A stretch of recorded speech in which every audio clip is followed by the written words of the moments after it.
निशा और आरव की। आरव निशा को 5 साल से डेट कर रहा था। निशा एक राइटर थी और उसे पुराने खंडरों में जाना, रोंगटे खड़े कर देने वाली कहानियां सुनना और रहस्यमयी जगहों में बहुत दिलचस्पी थी। और वहीं आरव, उसका बॉयफ्रेंड, एक फोटोग्राफर था जो हर चीज को अपने कैमरे में कैद करना चाहता था। 2 दिन बाद निशा का बर्थडे था। आरव ने प्लान बनाया कि वो निशा को एक सुंदर से जंगल में तारों के नीचे कैंपिंग करवाएगा। निशा चाहती थी कि उसके दोस्त भी चलें, पर आरव का कहना था कि ये ट्रिप सिर्फ उन दोनों के लिए होनी चाहिए, क्योंकि तब तक आरव को अंदाजा भी नहीं था कि ये ट्रिप उसकी जिंदगी बदल देगा। शाम के 4 बजे आरव अपनी गाड़ी लेकर निशा के घर पहुंचा। वो लोग एक शॉर्ट रोड ट्रिप के साथ कैंपिंग और ट्रैकिंग करने वाले थे। दोनों इस ट्रिप के लिए एक्साइटेड दिख रहे थे। करीब 2 घंटे के सफर के बाद वो एक अजीब से गांव के पास पहुंचे, जिसका नाम था रुधिरपुर। जैसे ही गाड़ी उस गांव के अंदर घुसी, निशा का मन बेचैन सा हो गया। शाम के सिर्फ 6 बज रहे थे, पर ऐसा लग रहा था कि मानो गांव में कोई रहता ही नहीं है। शाम भी कुछ ही पलों में ढल गई और उस पूरे गांव में अंधेरा छा गया। सबसे अजीब बात यह थी कि उस गांव के हर घर के बाहर मशालें जल रही थीं और हर घर का दरवाजा खून सा लाल था। दरवाजों पर काले रंग से कुछ अजीब से मंत्र लिखे हुए थे। निशा का दिल बैठने लगा और अचानक आरव ने जोर से ब्रेक मारा। क्या हुआ आरव, गाड़ी क्यों रोकी? निशा ने घबरा कर पूछा। आरव ने बिना कुछ कहे अपना कैमरा उठाया और गाड़ी से बाहर निकल गया। वो बाहर के घरों की तस्वीरें ले ही रहा था कि उसके कैमरे के सामने एक बौखलाई हुई हालत में बूढ़ी औरत आई जो लाल जोड़े में थी। उसने आरव से कहा, बंगले से बारात निकलने वाली है, जल्दी से छुप जाओ। आरव उसे देखकर डर गया। वो कुछ पूछ पाता इससे पहले ही वो बूढ़ी औरत मानो हवा में कहीं गायब हो गई। आरव जब पीछे मुड़ा तो उसने देखा कि निशा गाड़ी में है ही नहीं, और तब उसे जो दिखा वो देखकर उसकी रूह कांप गई। सामने निशा एक आदमी का हाथ थामे धीरे धीरे अंधेरे की तरफ बढ़ रही थी। वो आदमी किसी दूल्हे की तरह तैयार था। उसका चेहरा सेहरे से ढका हुआ था और हाथ से खून टपक रहा था, और उसके आसपास दुल्हन के जोड़े में कई सारी औरतें कुछ मंत्र पढ़ रही थीं। आरव निशा को रोकने के लिए चिल्लाया कि तभी अचानक उसके कंधे पर किसी ने हाथ रखा। जब वो पीछे मुड़ा तो निशा खड़ी थी। वो बिल्कुल नॉर्मल दिख रही थी। उसने हाफते हुए आरव की हालत देखकर उससे पूछा कि उसे क्या हुआ है। आरव का शरीर पसीने से तरबतर था। उसके मुंह से आवाज ही नहीं निकल रही थी। उसने फिर से उस जगह देखा तो वहां कोई दुल्हा या दुल्हन नहीं थे। उसने निशा से पूछा कि वो कहां थी, क्योंकि वो उसे आवाजें दे रहा था। निशा ने अपनी उंगली गांव से थोड़े दूर शुरू होते जंगल की ओर दिखाई और बोला, अरे वो देखो, वो बंगला दिखाई दे रहा है। मुझे लगा वहां वॉशरूम मिल जाएगा। मैं बस वही देखने गई थी, पर वो बंगला यहाँ से जितना पास दिख रहा है उतना है नहीं। बंगले पर नजर जाते ही आरव को कुछ अजीब सा महसूस हुआ। इतने अजीब से अंधेरे में, गुप्त गांव में, जंगल के बीच ये बंगला कहां से आ गया? आरव ने निशा को गाड़ी में बैठने को कहा और वो दोनों वहां से चल पड़े। थोड़ी दूर जंगल में आगे बढ़ने के बाद एक नदी के किनारे उन्होंने अपना कैंप लगाया। रात गहरी हो चुकी थी। सिर्फ बॉनफायर की आग की लपटें और आसपास का कुछ सन्नाटा था। निशा ने मजाक में कहा, तुम पूरी दुनिया की फोटो लेते हो, आज अपनी गर्लफ्रेंड की भी कुछ अच्छी फोटोज ले लो। आरव ने हंसते हुए कैमरा उठाया। आग की रोशनी में निशा का चेहरा चमक रहा था।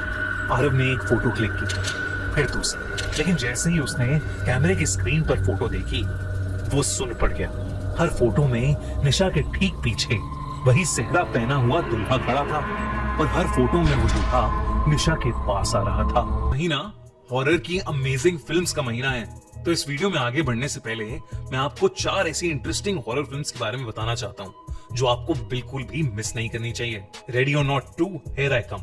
ये ग्रेस की कहानी है जो शादी के बाद एक ऐसे गेम में फंस जाती है जो वो कभी खेलना नहीं चाहती थी, क्योंकि दाव पर उसकी और उसकी बहन की जान है। भूत बंगला एक पुरानी हवेली की कहानी जिसमें रहने कई सालों बाद कुछ लोग आते हैं, लेकिन उनके आते ही उनके साथ कुछ ऐसा शुरू हो जाता है जो उन सबकी सोच और समझ से परे है। ली क्रॉनन्स द ममी, एक बच्ची केटी जो 8 साल पहले गायब हुई थी, अचानक से वापस आ जाती है, पर इस बार वो इंसान नहीं बल्कि कुछ बहुत भयानक बन के लौटती है।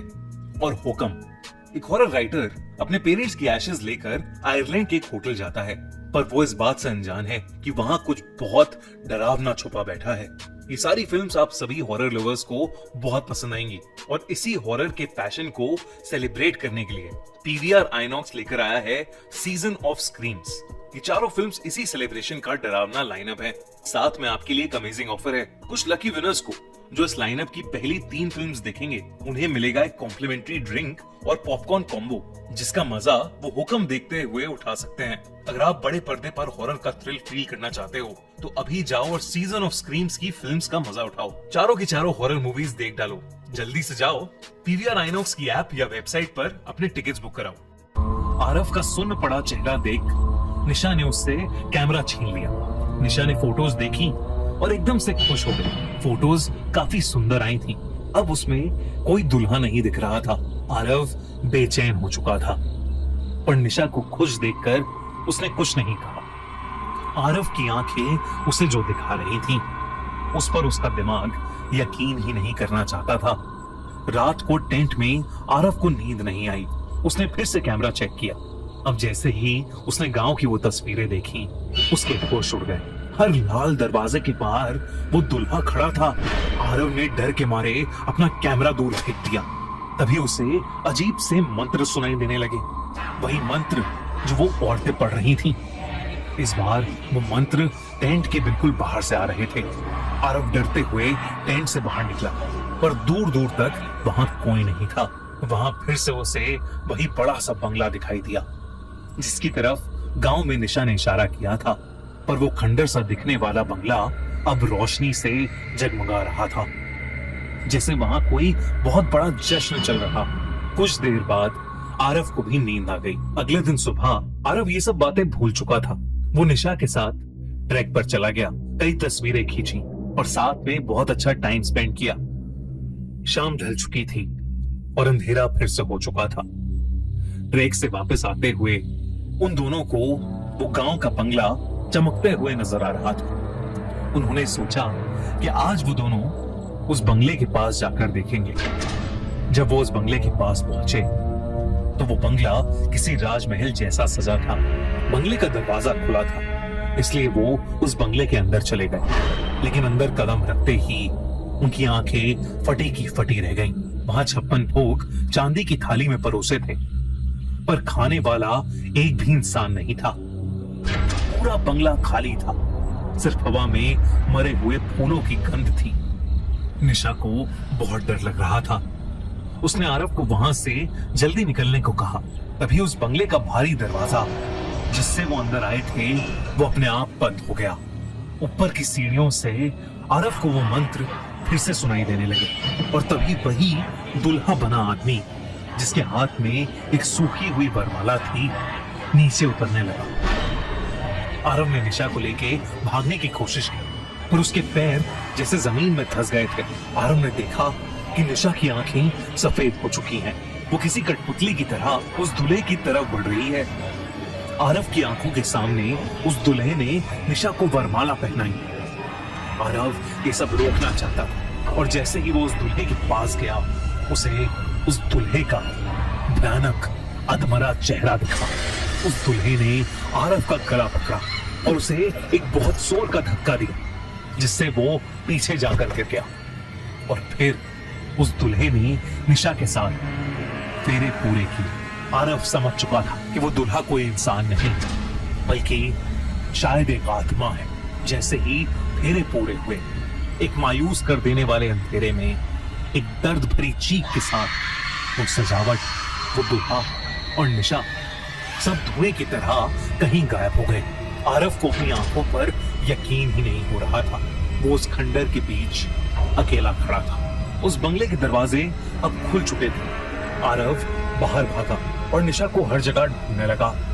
वो उस गांव के अंदर गया उसने हर दरवाजे को पीटा, पर कोई बाहर नहीं आया। कुछ देर बाद उसे एक पेड़ के नीचे एक लाल साड़ी पहने बूढ़ी औरत दिखी। वो वही औरत थी जो एक दिन पहले उसके कैमरे के सामने आई थी।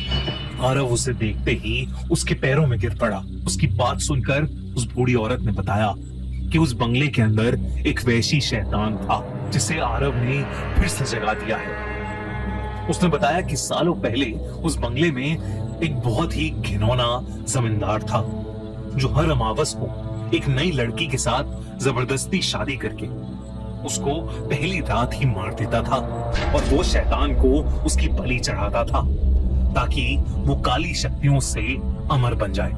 गांव वालों ने अपनी बेटियां बचाने के लिए उसे उसके बंगले समेत जला दिया था, पर उसकी आत्मा को उस बंगले से कोई नहीं निकाल पाया। वो हर अमावस पर उस बंगले में अपनी दुल्हन का इंतजार करता है और आज अमावस थी।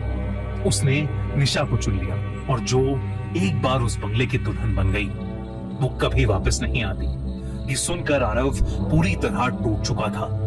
उसकी आंखों से आंसू ही नहीं रुक रहे थे और ये सोचकर कि उसने खुद निशा को उस राक्षस के हवाले किया है और वो अब कभी नहीं लौटेगी, आरव पूरी तरह से